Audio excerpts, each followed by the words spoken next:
पश्चिम बंगाल में बीजेपी के बंद के दौरान कई जगहों से झड़प की खबरें सामने आई हैं। भाटपाड़ा में बीजेपी नेता की कार पर फायरिंग हो गई। कृष्णानगर में बीजेपी और टीएमसी के कार्यकर्ता आपस में भिड़ गए। बंद के दौरान कई बीजेपी कार्यकर्ताओं को पुलिस ने हिरासत में भी लिया है। तस्वीरें पश्चिम बंगाल के मिदनापुर की है, जहां बीजेपी की महिला कार्यकर्ताओं को पुलिस आगे बढ़ने से रोक रही है। बीजेपी के 12 घंटे के बंद के ऐलान के दौरान सूबे के अलग अलग इलाकों में आगजनी, झड़प और हंगामे की तस्वीरें आ रही हैं।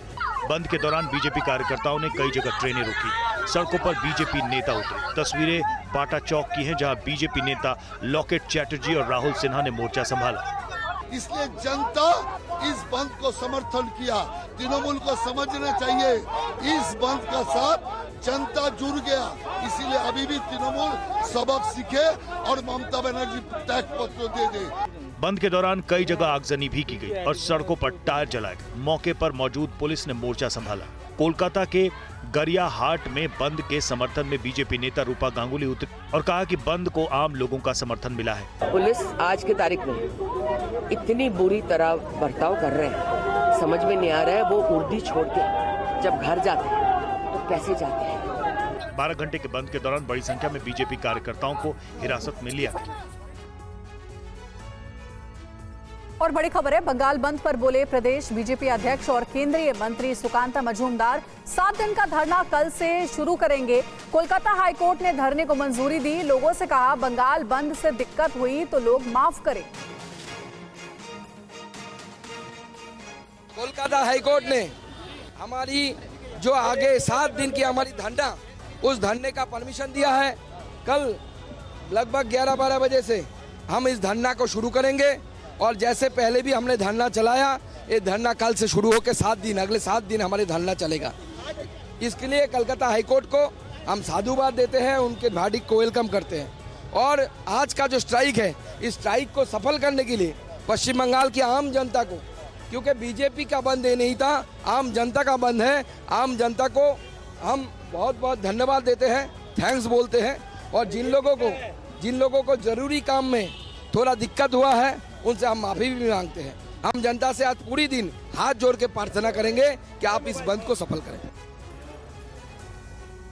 कोलकाता की सड़कों पर बंद के दौरान कई बीजेपी नेताओं को हिरासत में लिया गया। बीजेपी नेता लॉकेट चैटर्जी ने कहा कि जब तक लेडी डॉक्टर को न्याय नहीं मिलेगा, बीजेपी का आंदोलन जारी रहेगा। 12 घंटे के भारतीय जनता पार्टी जो कोलकाता बंद की बात की है, उसके दौरान यहाँ पे कई जगहों पे प्रोटेस्ट हो रहे हैं, कई लोगों को अरेस्ट किया जा रहा है। इस वक्त मैं बाग बाजार जगह पे हूँ और आप देखिए यहाँ पे भारतीय जनता पार्टी के एक्स-एमपी लॉकेट चैटर्जी और तमाम नेता यहाँ पे मौजूद हैं। इन लोगों की भी अरेस्टिंग चल रही है और पुलिस सबको अरेस्ट करके धीरे धीरे यहाँ से ले जा रही है। और यहाँ पे जो लोगों का प्रोटेस्टिंग है वो यहाँ पे चल रहा है और इसके साथ ही यहाँ पे लोगों को गिरफ्तार करने का भी सिलसिला देख रहे हैं। तस्वीरों में आपको नजर आ रहा होगा, कुछ लोगों को गिरफ्तार करके पुलिस लेके जा चुकी है। जब तक ये विचार नहीं देंगे तब तक हम लोग रास्ते के ऊपर खड़े होंगे। जितना भी आप लोग पुलिस ने गिरफ्तार करिए, पुलिस नहीं है, तृणमूल का पार्टी ऑफिस में जा रहे हैं, तृणमूल का पार्टी ऑफिस में जा रहे हैं। ऐसे करके कभी नहीं चलेगा। आप लोग देख लिया है, आप लोग देख लिया है, विचार चाहिए, विचार। और बंद के दौरान पश्चिम बंगाल के कई इलाकों में बीजेपी और टीएमसी कार्यकर्ता आपस में भिड़ गए। कृष्णानगर में बीजेपी कार्यकर्ताओं के साथ मारपीट की गई।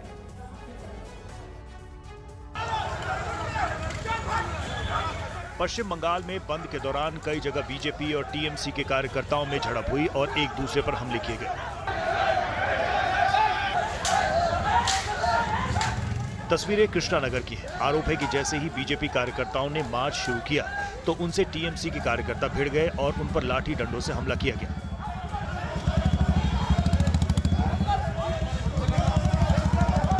घटना कृष्णानगर के एक स्कूल के सामने की है, जहां दोनों पार्टी के कार्यकर्ता आपस में भिड़ गए। इस दौरान एक कार्यकर्ता को चोट भी लगी और वो सड़क पर गिर गया। बीजेपी ने दावा किया है कि जख्मी शख्स बीजेपी किसान मोर्चा के अध्यक्ष महादेव सरकार हैं, जिन्हें हमले में चोट लगी है।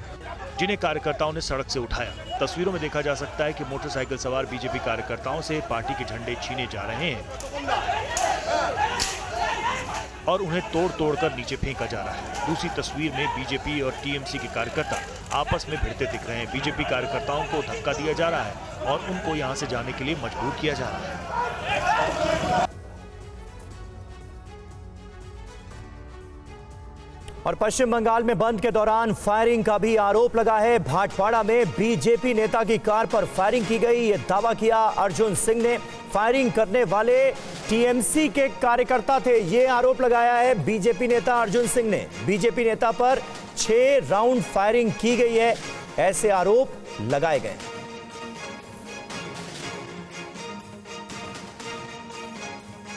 तो बीजेपी नेता की कार पर 6 राउंड फायरिंग की गई है, ये आरोप अर्जुन सिंह की तरफ से लगाया गया है। पश्चिम बंगाल बंद का आह्वान आज भारतीय जनता पार्टी की तरफ से किया गया था और इसी दौरान कई जगहों से, बंगाल के कई हिस्सों से झड़प की, मारपीट की खबरें सामने आई हैं। कई जगहों पर बीजेपी और टीएमसी के कार्यकर्ता आपस में भिड़े हैं और ये देखिए तस्वीरें भाटपाड़ा से जो सामने आई हैं, ये वीडियो जारी किया गया है और बीजेपी की तरफ से आरोप ये लगाया गया है कि गोली चलाने वाले टीएमसी के कार्यकर्ता हैं। बंगाल बंद के दौरान बीजेपी नेता की कार पर किस तरह से फायरिंग की गई है, ये वीडियो सामने आया है।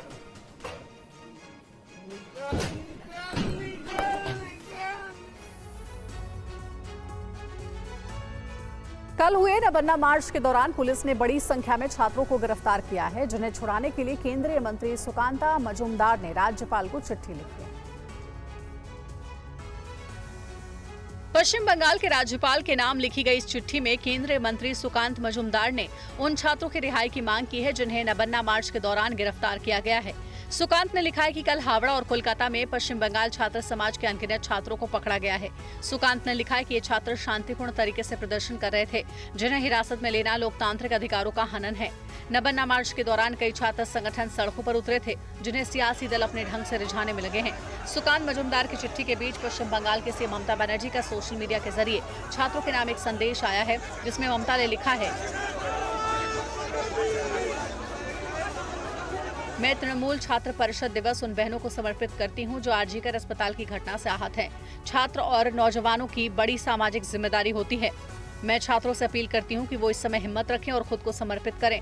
मेरे प्यारे छात्रों, आप स्वस्थ रहें और उज्जवल भविष्य के लिए समर्पित रहें।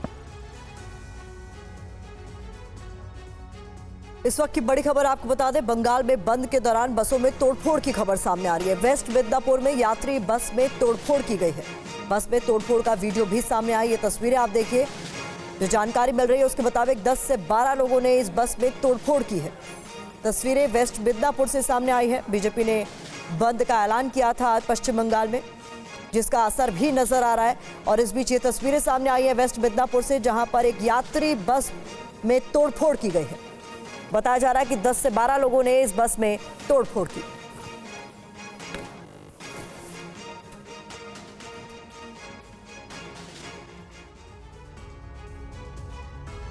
यूपी के बहराइच जिले में भेड़ियों के आतंक से 34 गांव के लोग परेशान हैं। ये भेड़िए अब तक 8 बच्चे समेत 9 लोगों की जान ले चुके हैं। और इसके बाद बहराइच में भेड़ियों की तलाश जारी है। 11 टीमें भेड़ियों की तलाश में जुटी हुई हैं। ड्रोन, सीसीटीवी और 8 थर्मोस्टेट कैमरे लगाए गए हैं। करीब 8 से 10 आदमखोर भेड़िए मौजूद हैं। 35 किलोमीटर के इलाके में भेड़ियों से दहशत है।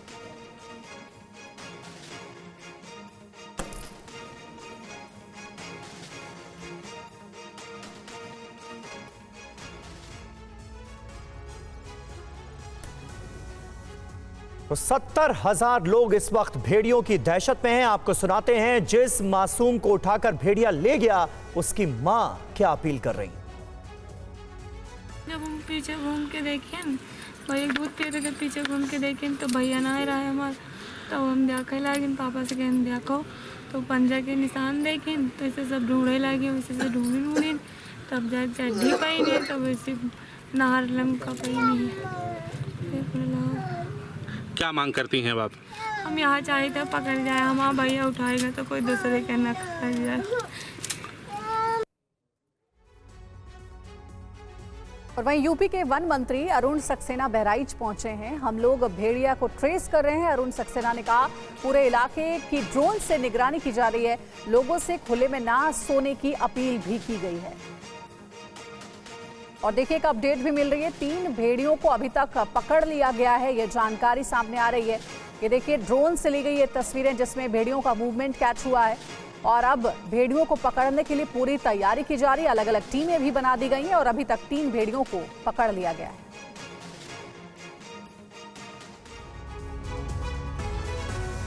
7 लोगों की मृत्यु हुई है और लगभग कितने घायल हुए? 15 लोग घायल हुए हैं। और ये जगह वो है जहाँ पे एक डेथ हुई है। और उसके अलावा यहाँ पर भेड़िया क्या वो आया है ड्रोन में कि यहाँ कहीं आसपास में है, तो यहाँ पे हमने अपना फोर्स लगाया है।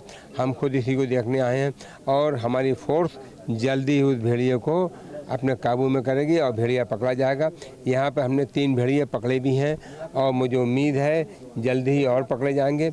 और हम लोगों से यही कह रहे हैं, अपने घर में कमरे में दरवाज़ा बंद करके सो, कमरे के अंदर बच्चों का बहुत ज़्यादा ख्याल रखो, रात बिरात में कोई बच्चा अकेला ना जाए, खुद भी थोड़ी एहतियात रखो, हाथ में डंडा या लाठी रखो और बच्चों का पूरा ख्याल रखो। ख़ास तौर से हमें यही कहना है लोगों। हमारे संवाददाता पुनीत शर्मा ने वहां लोगों से बात की और समझने की कोशिश की कि आखिर वो कैसे इस दहशत का सामना कर रहे हैं। उनकी एक और ग्राउंड रिपोर्ट आपको दिखाते हैं। उत्तर प्रदेश के बहराइच में इस वक्त सबसे बड़ा सर्च ऑपरेशन चल रहा है और वो भी ग्रामीणों के द्वारा, और तलाश की जा रही है आदमखोर भेड़ियों की। ये आदमखोर भेड़ियों का झुंड आता है और घर में सो रहे बच्चों को मुंह में दबाकर भाग जाता है और उसके बाद जब गांव वाले सर्च ऑपरेशन चलाते हैं उन बच्चों की, तो बच्चों की लाशें मिलती हैं।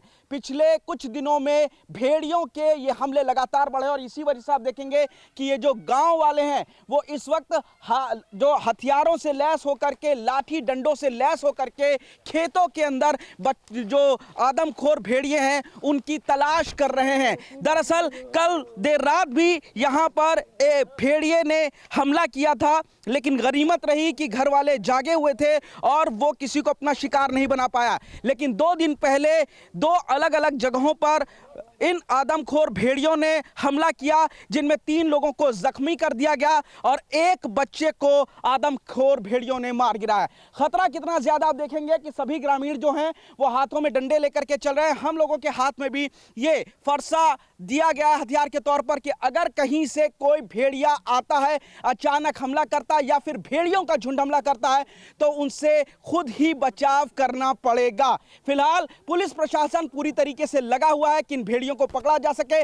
जगह जगह पिंजरे बनाए जा रहे हैं। 3 भेड़ियों को पकड़ लिया गया है, लेकिन अभी तक कितने भेड़िया हैं, कितने झुंड हैं, ये पता नहीं लग रहा। लगभग 35 गांव इन भेड़ियों के आतंक से प्रभावित हैं। 35 गांवों में इन आदमखोर भेड़ियों ने अलग अलग जगहों पर हमला किया है और आप देखेंगे इस तरीके से शोर मचाकर भेड़ियों को अपनी तरफ आकर्षित करने की कोशिश ये गांव वाले कर रहे हैं। क्योंकि और इस वक्त तृणमूल छात्र परिषद के स्थापना दिवस के समारोह में ममता बनर्जी संबोधित कर रहे हैं। क्या कह रहे हैं অভিষেক বলল আমাদের পুলিশ টাইম পেয়েছে 4 দিন। আমি এবার আপনাদের বলি, আমি ঝাড়গ্রামে ছিলাম, আমি 9 তারিখে ফিরছিলাম বিকালের দিকে, আমার কাছে খবর যায় তখন ইতিমধ্যেই পুলিশ কমিশনার থেকে শুরু করে তার পরিবার সকলে পৌঁছে গেছে। জিজ্ঞেস করছি, আমি আইনে প্র্যাকটিস করেছি অনেক দিন, কখনো কখনো বলুন মহারাষ্ট্রের কোর্ট বন্ধকে নিষিদ্ধ ঘোষণা করতে পারে, সেখানে কারা অ্যাপ্লাই করেছিল? বন্ধ রেখেছিল বিরোধী দল।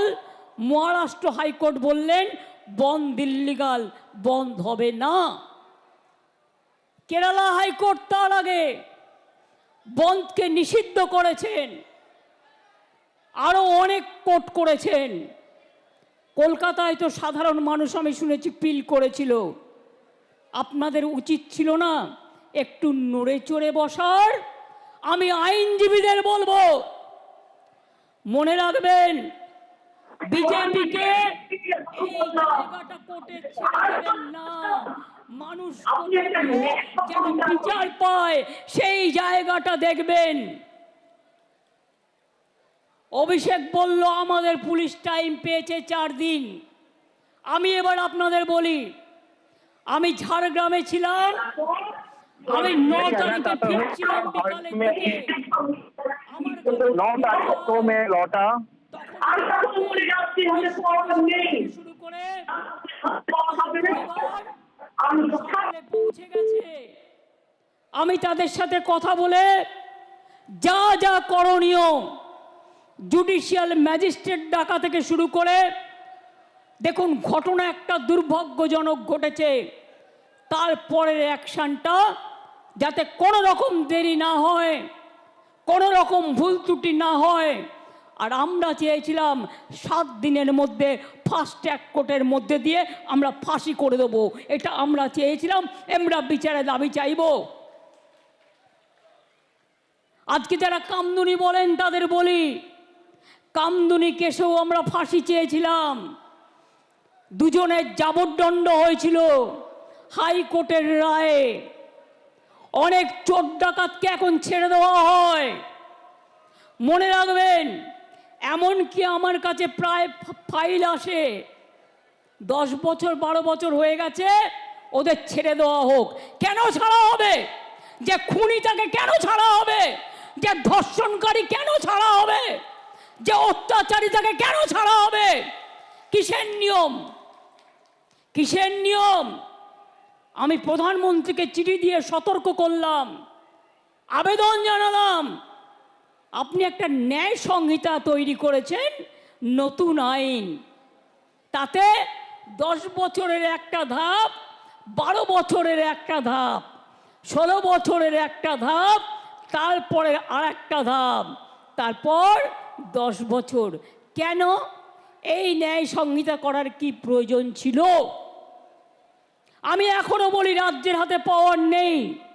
রাজ্যের হাতে পাওয়ার থাকলে আমি 7 দিনে করে দেবো। যারা ধর্ষক করবে তাদের একমাত্র শাস্তি ফাঁসি, ফাঁসি, ফাঁসি, আর কিছু নয়। এই একটা কাজ করলে মনে রাখবেন সব ঠান্ডা হয়ে যাবে। যারা দুর্বৃত্ত তারা ঠান্ডা হয়ে যাবে। কিছু কিছু মোদি মিডিয়া এদের প্রমোট করছে, আর সোশ্যাল মিডিয়ার আমি বিরুদ্ধে নই, কিন্তু অনেক অপপ্রচার করা হয়, চক্রান্ত করা হয়, কুৎসা করা হয়, মিথ্যে কথা বলা হয়। আমি ছাত্রছাত্রীদের একটা কথা জানিয়ে রাখি, এখন cyber crime is the main crime, মাথায় রাখবেন। আর্টিফিশিয়াল এজেন্সি এআই এর নামে কি করেছে জানেন? নামটা হচ্ছে এআই। ধরুন আমি না, আমার গলা না, কিন্তু আমাকে দাঁড় করাবে, আমার গলা দেবে, দিয়ে কিছু বক্তব্য রাখবে। ধরুন আপনারা কেউ না, তিরঙ্কুরের গলা দেবে, তিরঙ্কুরের গলা দিয়ে বক্তব্য রাখবে, কিন্তু আপনি যখন বের করবেন আসল সত্যটা, যেটা এআই করেছে, আর্টিফিশিয়াল ইন্টেলিজেন্স, তখন দেখবেন 2 দিন পার হয়ে গেছে, অলরেডি আগুন লেগে গেছে। এই সব করছে আজকে। মনে রাখবেন, আমরা এমন কোনো কথা বলি না, এমন কোনো কাজ করি না যা মানুষের পক্ষে নয়। আমরা সেই কাজই করি যেটা মানুষের পক্ষে। আমি আপনাদের কাছে বলে যাচ্ছি, আমি নেক্সট উইকে অ্যাসেম্বলি কল করব বিধানসভা স্পিকারকে বলে, এবং আমরা ওয়েস্ট বেঙ্গল অ্যাসেম্বলি থেকে আগামী 10 দিনের মধ্যে ফাঁসির, ধর্ষকের ফাঁসি চাই, এই বিল আমরা পাশ করে রাজ্যপালের কাছে পাঠাবো। আমি জানি রাজার পাঠ, রাজাবাবু কিছু করবে না, না করলে মেয়েরা মনে রাখবেন রাজভবনে গিয়ে বসে থাকবে ঘন্টার পর ঘন্টা, ভাইরাও থাকবে। এ বিল সই করতে হবে, রাজ্যপালের কাছে, রাষ্ট্রপতির কাছে পাঠিয়ে দিয়ে দায়িত্ব সারলে হবে না। আপনি আবার বড় বড় কথা বলেন কি? আপনার রাজভবনের কর্মী, একজন মহিলা কর্মী, তাকে আপনি নির্যাতন করেন, সে মেয়েটা বিচার পায়নি, ট্রমাটাইজ হয়ে গিয়েছিল, তাকে আমি অন্য জায়গায় চাকরি দিয়েছি, তাকে আমি সরিয়ে নিয়েছি, থাকবার জায়গা করে দিয়েছি। এই কথাগুলো বলতে পারেন না? লজ্জা নেই? কালকে কারা এসেছিল আন্দোলন করতে? ছাত্রছাত্রীরা না guardian to call? Guardian to call. ছাত্রছাত্রীরা কেউ তোমাদের সাথে নেই, শুভ সমাজ নেই, শুভ বুদ্ধির লোকেরা নেই। আচ্ছা বলুন তো, যদি বাংলার লোক হয় তারা নবান্ন চেনে না?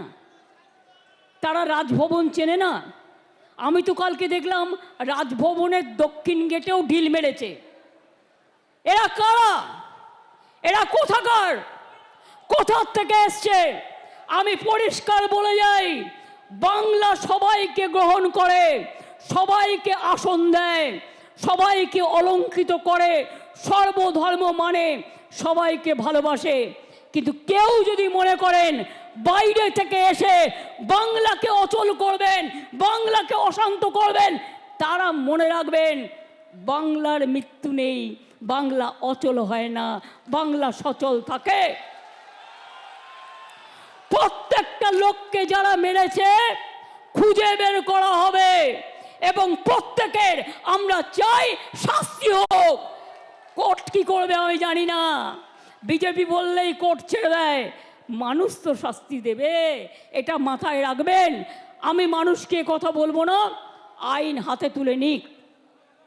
দেখুন আমাদের মতো একটা সরকার দেখান তো, যারা কুৎসা করে টিভি চ্যানেলে গিয়ে, সবাই খারাপ আমি বলবো না, কিন্তু কেউ কেউ তো আছে টাকার বিনিময়ে করেন, তাদের আমি জিজ্ঞেস করব, যখন জুনিয়র ডাক্তাররা প্রতিবাদে স্ট্রাইক করছিলেন দেশ জুড়ে, আমরা কিন্তু ডাক্তারদের বিরুদ্ধে একটা অ্যাকশান নিইনি। তার কারণ আমি মনে করেছিলাম ওদের আন্দোলনটা সংগত, ওরা ওদের বন্ধুর বিচার চাইছে। কিন্তু দিল্লিতে ওরা কিন্তু এফআইআর করে দিয়েছিল ডাক্তারদের বিরুদ্ধে, যেটা সুপ্রিম কোর্ট বলেছিল এখনো পর্যন্ত যারা কাজে জয়েন করেনি কিছু করবেন না, পরে এটা রাজ্যের ওপর ছেড়ে দিলাম। আজকে কতদিন হলো? 9 থেকে আজকে কদিন হলো? 9 তারিখে পুলিশ ডেড বডি পেয়েছে, 10 তারিখে রাত 3টে নাগাদ ডেড বডি ক্রিমেশন হয়েছে, সারা রাত জেগে কাজ করেছে। আমি নিজে 11 তারিখটা বাদ দিয়ে তার কাজ ছিল বলে 12 তারিখে সকালে তাদের বাড়িতে গেছি, তার বাবা মাকে বলেছি বলুন আপনারা কি বলতে চান, আপনারা আমাদের কাছে কি কি চান, আপনাদের কি কি দাবি। আমি পুলিশ কমিশনারকে সাথে নিয়ে গিয়েছিলাম। তার আগে যে কেসটা দেখছে আমাদের পুলিশের, তিনি সমস্ত ভিডিও রেকর্ডিং দেখিয়ে, সিসিটিভি ফুটেজ দেখিয়ে সব রিপোর্ট তার বাবা মাকে দেখিয়ে এসেছিল। আমি শুধু বলেছিলাম আজকে সোমবার, আমাকে শনিবার পর্যন্ত টাইম দিন, মঙ্গল বুধ বৃহস্পতি শুক্র শনি 5 দিন।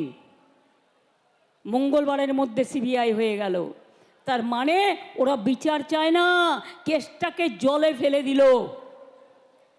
আজ কদিন হলো? আজ কদিন হলো ঘটনা ঘটে? ওরা পেয়েছে মঙ্গলবার,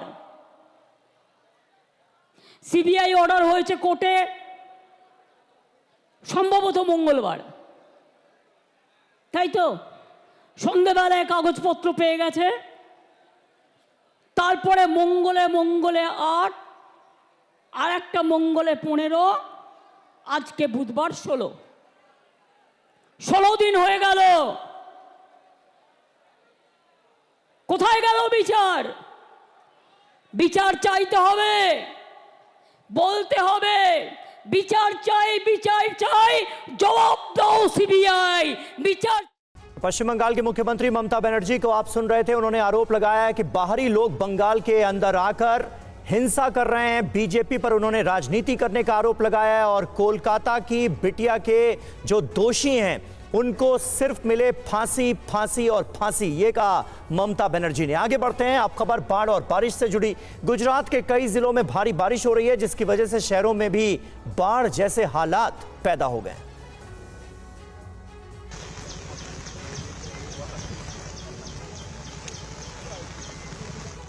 तस्वीरें गुजरात के वडोदरा शहर की हैं।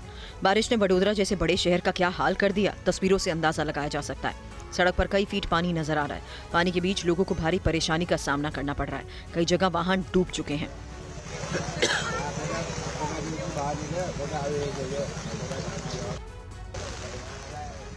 कल 12 घंटे में वडोदरा शहर में 6.5 इंच बारिश दर्ज की गई है। वडोदरा के निचले इलाकों का हाल तो और बुरा हो चुका है। लोगों के घरों में पानी का बसेरा है। लोग पानी के बीच रहने को मजबूर हैं।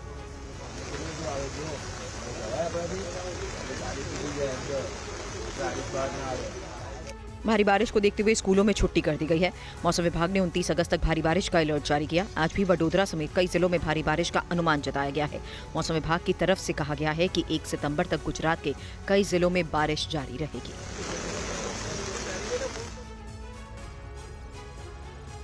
गुजरात में भारी बारिश के बीच राहत और बचाव का कार्य भी तेज कर दिया गया है। एसडीआरएफ की टीम लगातार लोगों का रेस्क्यू कर रही है।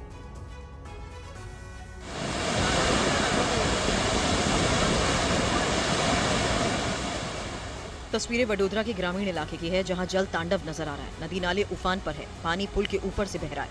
लोग जान जोखिम में डालकर पुल को पार करते नजर आए।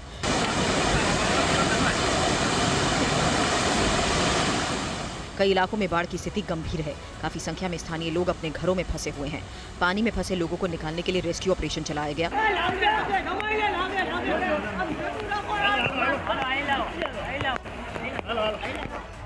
एसडीआरएफ की कई टीमों को रेस्क्यू कर लगाया गया। साथ ही स्थानीय प्रशासन की तरफ से भी मदद पहुंचाई जा रही है।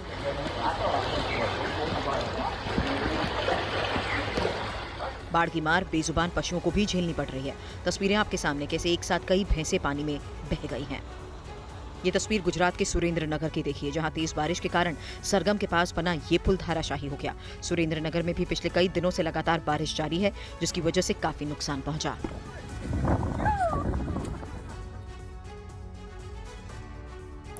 गुजरात के भरूच में भी लगातार भारी बारिश हो रही है। भरूच जिले के इखर गांव में मगरमच्छ आने से हड़कंप मच गया।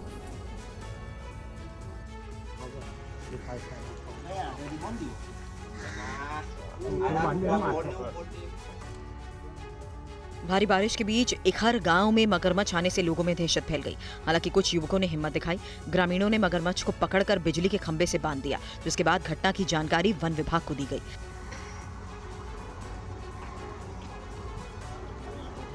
तस्वीरें गुजरात के नादिया खेड़ा की देखिए, जहां बारिश ने जमकर तबाही मचा रखी है। सड़क पर कई फीट तक पानी भर गया।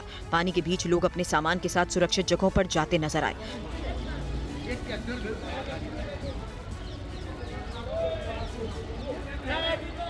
कमर तक पानी में लोग ठेले पर अपना सामान ले जाने के लिए मजबूर दिखे। खेड़ा जिले में मौसम विभाग ने आज भी भारी बारिश की चेतावनी दी है। ऐसे में जिला कलेक्टर ने जिले की सभी आंगनबाड़ी, स्कूल, कॉलेज बंद रखने के निर्देश जारी किए। प्रशासन की तरफ से सावधानी बरतने की अपील की गई। साथ ही एसडीआरएफ की टीम को भी अलर्ट कर दिया गया।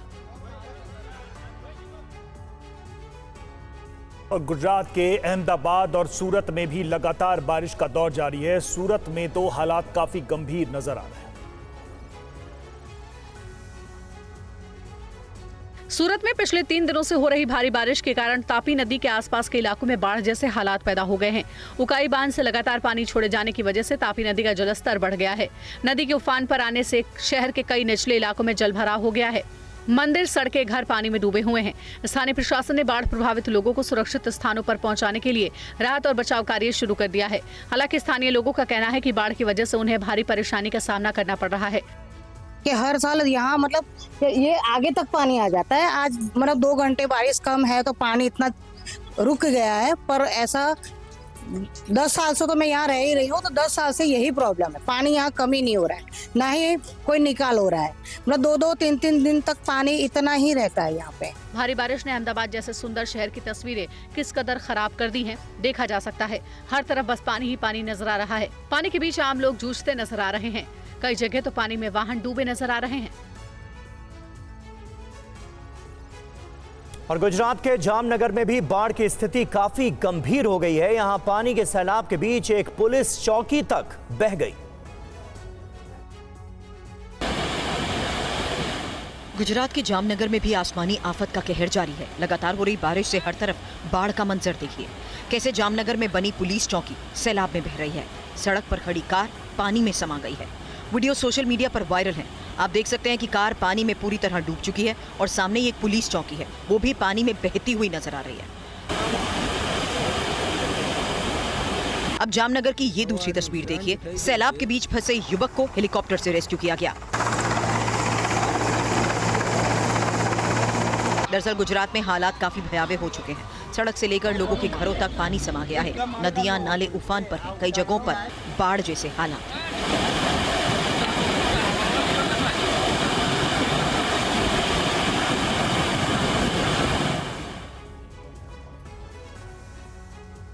उत्तर प्रदेश के बलिया में सरयू नदी का रौद्र रूप दिखाई दे रहा है। सरयू में उफान की वजह से कई इलाकों में कटान की तस्वीरें भी सामने आ रही हैं।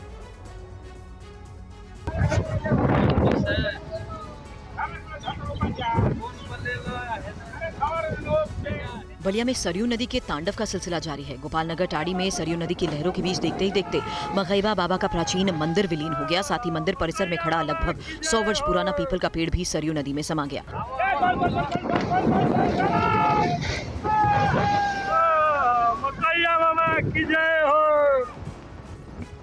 दरअसल नदी की तेज लहरें बाबा के मंदिर से टकराने लगी और 1 घंटे के अंदर बाबा का मंदिर सरयू नदी की मुख्य धारा में समा गया।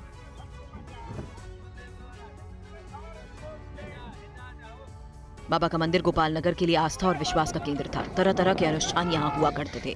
सरयू नदी के उफान पर होने के कारण बलिया के सिकंदरपुर से लेकर गोपालनगर टाड़ी तक के तटबंधीय इलाकों में लोगों को भारी मुश्किलों का सामना करना पड़ रहा है।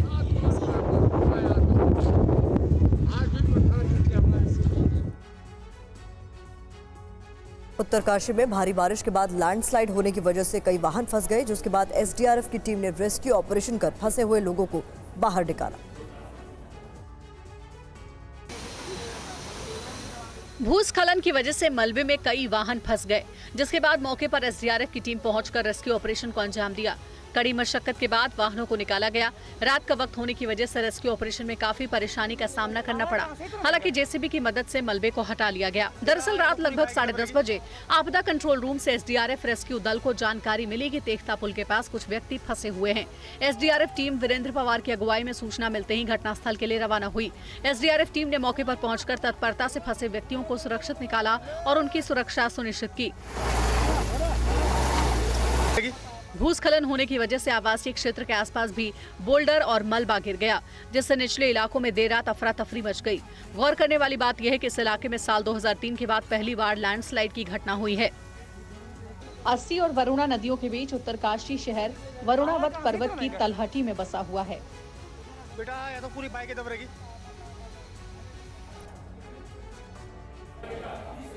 पटना के महात्मा गांधी सेतु से सेल्फी लेते समय एक युवती गंगा नदी में गिर गई। इस दौरान भद्रघाट पर एसएसबी के जवान तैनात थे, जिन्होंने युवती की जान बचाई।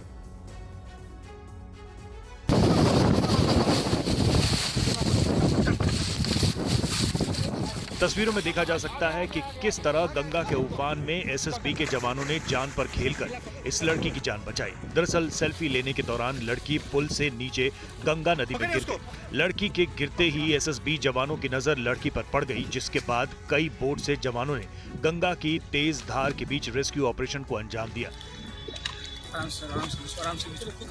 जानकारी के अनुसार युवती का नाम नीतू कुमारी है। वो नालंदा की रहने वाली है। युवती पुलिस कांस्टेबल के प्रैक्टिकल के लिए पटना आई थी। दरअसल नीतू कुमारी सेल्फी खींच रही थी। इसी दौरान फिसलकर गंगा नदी में गिर गई। भद्रघाट पर एसएसबी के जवान तैनात थे। उन्होंने युवती को नदी से बाहर निकालकर उसकी जान बचाई, जिसके बाद आनन फानन में उसे इलाज के लिए एनएमसीएच अस्पताल भेजा गया।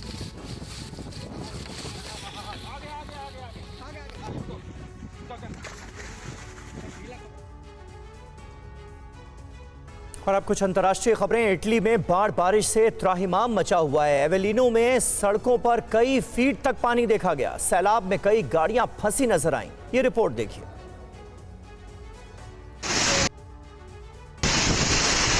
पानी से लबालब सड़कें, पूरे इलाके में बाढ़ का पहरा, मकानों, दुकानों, संस्थानों में भरा पानी, गांव बस्ती में 5 फीट तक जल भराव, सैलाब में फंसे लोग, चीख पुकार चित्कार। तस्वीरें इटली के एवोलिनो की है। इटली में भारी बारिश के बाद बाढ़ मुसीबत बन गई है। एवोलिनो प्रांत में भीषण बाढ़ की चपेट में आकर कई घर बर्बाद हुए हैं। घरों के सामने से तेज रफ्तार सैलाब बह रहा है। रिहायशी इलाकों की गलियां दरिया बन गई है। इस इलाके में बाढ़ से बड़े पैमाने पर नुकसान हुआ है। भीषण बाढ़ की वजह से इटली में कई लोग लापता हुए हैं। लोगों की तलाश के लिए रेस्क्यू ऑपरेशन चलाया गया है। बचाव दल लगातार बाढ़ पीड़ितों को राहत पहुंचाने की कोशिश कर रहा है। अब इटली के सेंट फिलिस की इन तस्वीरों को देखिए। अचानक बाढ़ आने से हर तरफ बाढ़ का मंजर है। सैलाब की बेकाबू रफ्तार में कई गाड़ियां बह गई। देखिए कार कैसे सैलाब में नाव की तरह तैर रही है। इस बीच कई लोग भी बेकाबू बाढ़ में फंस गए। इन लोगों का स्थानीय प्रशासन ने रेस्क्यू कराया।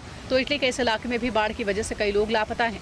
जनजीवन पर बुरा असर पड़ा है। जिंदगी की रफ्तार थम गई है।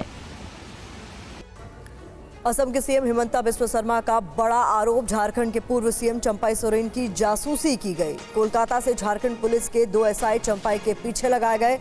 दिल्ली के ताज होटल से पकड़े गए ये दोनों एसआई, दोनों सब इंस्पेक्टर अभी दिल्ली के चाणक्यपुरी थाने में बंद हैं।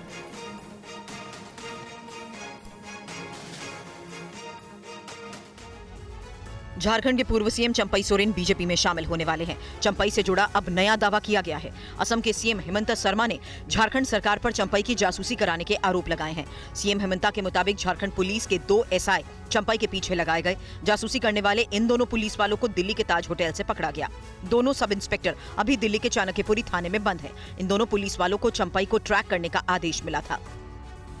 चंपाई सोरेन जी का जो साथी थे, दोनों लोगों ने पकड़ा और दिल्ली पुलिस को हैंडओवर किया। जब दिल्ली पुलिस को हैंडओवर किया, साथ में चंपाई सोरेन जी ने एफआईआर भी डाला कि ये 2 व्यक्ति हैं। हमारा फोटो भी ले रहा है और कलकत्ता से भी हमारा साथ ही फ्लाइट में आए और हमारा होटल का ही नजदीक रूम उन्होंने बुक किए। बीजेपी में शामिल होने के ऐलान से पहले चंपाई सोरेन 2 बार दिल्ली आए थे। उनकी दिल्ली में गृह मंत्री अमित शाह से मुलाकात हुई थी और अब 30 अगस्त को चंपाई सोरेन बीजेपी का दामन थामेंगे। और असम में महिला हिंसा के आरोपों पर सीएम हिमंता बिस्वा शर्मा ने विपक्ष को जवाब दिया है। उन्होंने महिला अपराध के 9 आरोपियों की सूची दिखाई और कहा कि 7 आरोपी खास समुदाय से हैं। देखिए पूरी खबर। असम में महिला सुरक्षा पर सियासी घमासान मचा है। प्रदेश में रेप की वारदातों पर हिमंता सरकार और कांग्रेस आमने सामने है। अब महिला हिंसा पर सीएम हिमंता बिस्वा शर्मा ने कांग्रेस के आरोपों का जवाब दिया है। उन्होंने विधानसभा में कहा कि हिंसा के आरोपियों की सूची देखकर कांग्रेस बैकफुट पर चली जाएगी।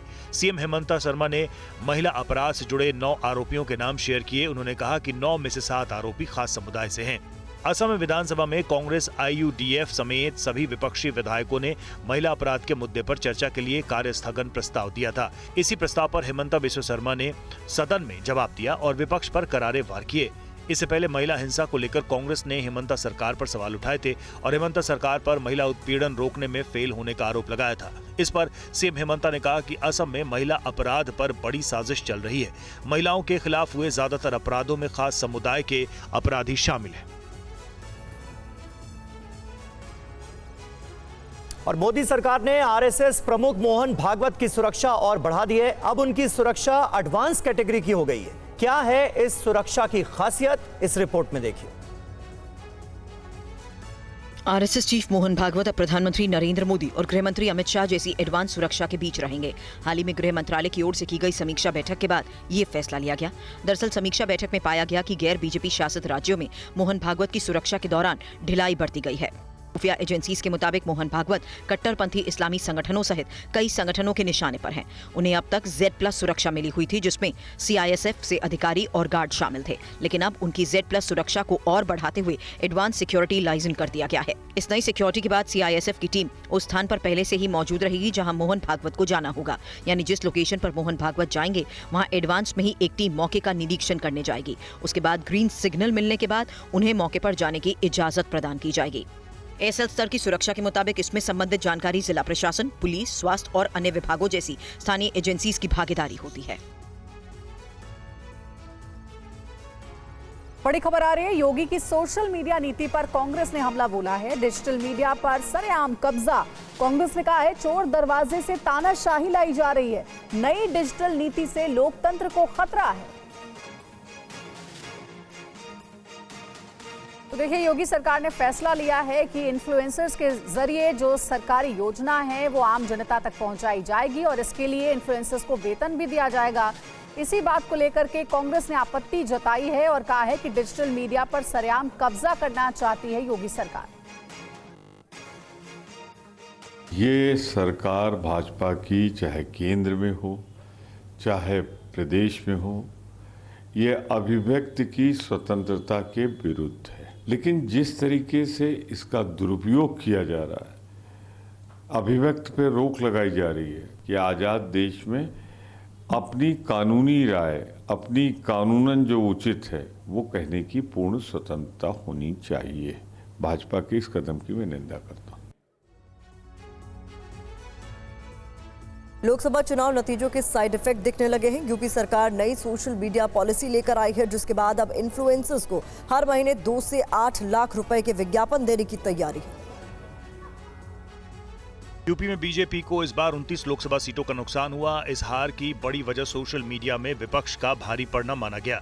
इसके बाद से ही यूपी की योगी सरकार होमवर्क में जुट गई थी। अब सरकार ने अपने कामकाज का प्रभावी प्रचार करने के लिए बाकायदा सोशल मीडिया पॉलिसी तैयार की है और कैबिनेट ने इसे पास भी कर दिया है। इसके मुताबिक social media platform x, YouTube, Facebook और इंस्टाग्राम के इन्फ्लुएंसर को फॉलोअर की संख्या के हिसाब से हर महीने पैसे दिए जाएंगे। बस शर्त यह है कि सोशल मीडिया इन्फ्लुएंसर को यूपी सरकार का प्रचार करना पड़ेगा। इसके लिए उन्हें सूचना विभाग में रजिस्ट्रेशन कराना पड़ेगा। एक्स, फेसबुक और इंस्टाग्राम के इन्फ्लुएंसर के लिए एक जैसी कैटेगरी बनाई गई है। इसके 4 कैटेगरी हैं और फॉलोअर के हिसाब से 2, 3, 4 और 5 लाख रुपए मिलेंगे। यूट्यूब वालों के लिए अलग तरीके से 4 कैटेगरी बनाई गई है। इन्हें 4, 6, 7 और 8 लाख रुपए हर महीने देने की योजना है। लेकिन अगर कभी यूपी सरकार को लगा कि इन्फ्लुएंसर के कंटेंट अभद्र, अश्लील और राष्ट्र विरोधी हैं, तो उन पर कानूनी कार्रवाई भी हो सकती है। यूपी से पहले राजस्थान में भी इस तरह की पॉलिसी आई थी, तब अशोक गहलोत वहां के मुख्यमंत्री थे।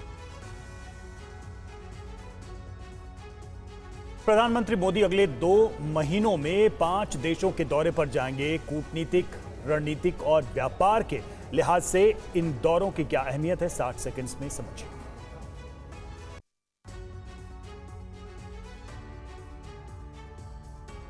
अगले 60 दिन वर्ल्ड ऑर्डर के लिए बेहद अहम है। सितंबर और अक्टूबर में भारत की कूटनीतिक धाक पूरी दुनिया देखेगी। प्रधानमंत्री मोदी अगले 2 महीनों में 5 देशों के दौरे पर जाएंगे।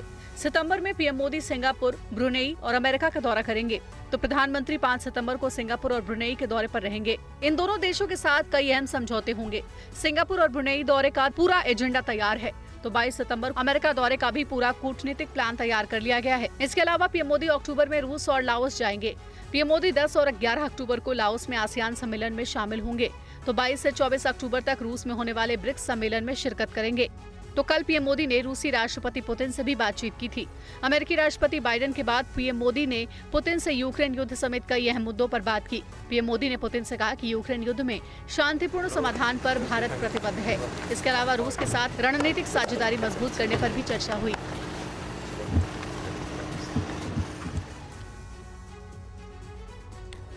और प्रधानमंत्री मोदी का अमेरिका दौरा बेहद अहम होगा। पीएम 22 सितंबर को न्यूयॉर्क में प्रवासी भारतीयों के कार्यक्रम को भी संबोधित करेंगे। देखिए इस दौरे से जुड़ी अहम खबर। पीएम मोदी के अमेरिकी दौरे का पूरा एजेंडा तैयार है। पीएम अगले महीने यूएन महासभा के हाई लेवल सेशन के लिए अमेरिका की यात्रा पर जाएंगे। इस बीच पीएम न्यूयॉर्क में प्रवासी भारतीयों के कार्यक्रम को संबोधित करेंगे। कार्यक्रम 22 सितंबर को लॉन्ग आइलैंड के नासाउ कॉलिजियम में आयोजित होगा। इस इवेंट की मेगा तैयारियां की गई हैं। न्यूयॉर्क में भारतीय प्रवासी समुदाय के 24,000 से ज्यादा सदस्यों ने पीएम मोदी के इस मेगा इवेंट में हिस्सा लेने के लिए हस्ताक्षर किए। इवेंट की theme Modi and US progress together रखी गई है। इस कॉलेजियम के हॉल में 15,000 से ज्यादा लोगों के बैठने की क्षमता है। पीएम मोदी इसी हॉल में प्रवासी भारतीयों के कार्यक्रम को संबोधित करेंगे। पीएम मोदी के कार्यक्रम में 42 राज्यों के भारतीय और अमेरिकी शिरकत करेंगे। कार्यक्रम में पीएम मोदी के भाषण के अलावा सांस्कृतिक प्रस्तुतियां होंगी। अमेरिका की कई हस्तियां भी मौजूद रहेंगी। इसके अलावा पीएम मोदी अमेरिकी दौरे के दौरान 26 सितंबर को यूएन महासभा के एक उच्च स्तरीय सत्र को संबोधित करेंगे। और फिलहाल वक्त हो चला एक छोटे से ब्रेक का। फौरन हाजिर होंगे कुछ और खबरों के साथ।